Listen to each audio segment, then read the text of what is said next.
One game I'm not ready to attack is the Thursday nighter. I don't find this game appealing at all. 34 Fahrenheit, clear, 3 miles per hour wind, no wind in Baltimore this Thursday.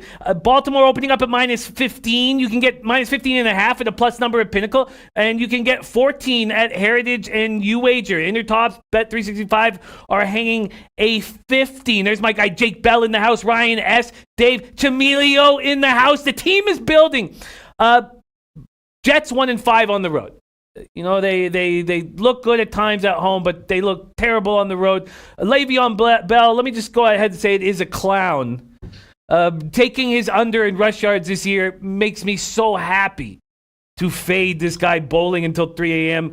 when he's saying, oh, God, I would just hate to be his coach. I'd hate to be in the locker room with him, knowing that this guy cares more about bowling with his buddies and being on the field with me. Last year, just wanted to focus on his rap album.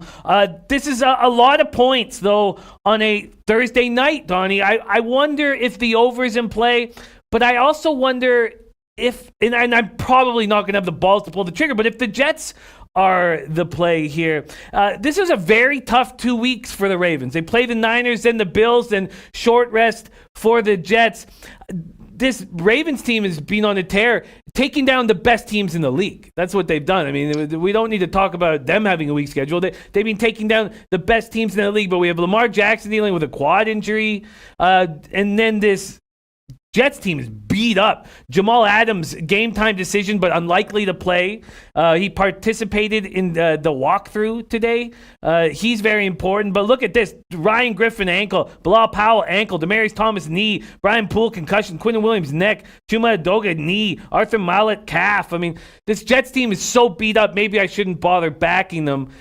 Donnie right side, Thursday nighter. The 5-8 Jets take on the 11-2 Ravens.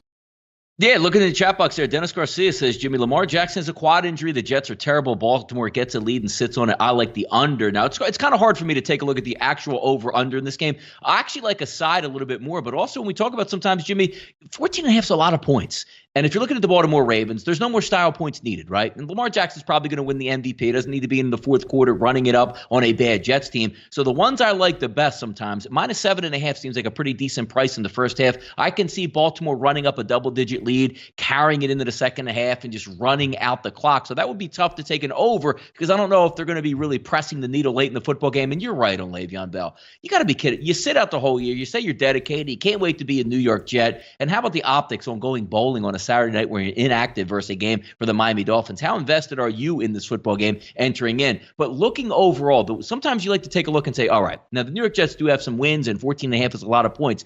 Jimmy, it's been a real long time that they stepped up in competition. The last time that they played a legitimate playoff team and contender, the New England Patriots, back in October, they lost 33-0. Since then, Jimmy, they played Jacksonville, Miami, the New York Giants, Washington Redskins, Oakland Raiders, Cincinnati Bengals, and the Miami Dolphins. You're really leveling up here. I think they're going to get punched in the mouth. And yes, key indicator here, Lamar Jackson with that quad injury, you don't want him running around in the third and the fourth quarters when you have a lead. You're just looking to turn the lights out. I think Baltimore gets hot early. I think they step up, maybe like a 14-3 halftime lead. I like the first half here, Jimmy.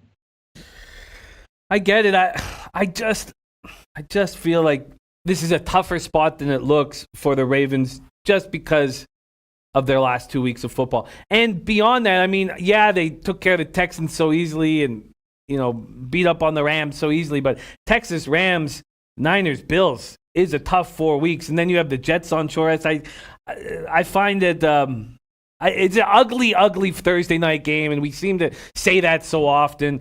Clint Richardson joining us. We've got Chris Brady in the house. Richard Edenfield says Lamar is fine in practice today. Jeff Billings, like Ravens first half as well as Donnie's first half look. There's BT in the house. Jay-Z says Jets won't score. Love the under. Jake Bell under all the way. Dennis Garcia liking the under as well. This is an ugly game. There's so many spots that I like. I do not need to reach here. And, you know, we're not going to have a chance to break this game down with Whale Capper, but this is ugly. This is an ugly spot. I can understand you guys taking Ravens first half. I'm not going to. In fact, at this point, with the Ravens last couple of weeks, I don't want to get in the way of the Ravens, but to me, the only look would be the Jets to cover this 15 point. Dave Chimilio says the bottom line is this: Ravens want to win, stay healthy, ahead of what they hope is a deep playoff run. If the Jets hang within 14 points, so be it. Richard Edenfield said this is not a tough spot for the Ravens. They need home field in the playoffs. And Robert Weimer says, I fully expect the Ravens to have a letdown, but the Jets just can't take advantage. Still stay away. Tormino says Ravens don't want to lose number 1 seed. I think Jackson plays. I think Jackson plays too. I mean, we all think he plays, but yeah, does he want to be stretching himself out outside the pocket? There is the first spot. Jets, Ravens, Thursday nighter.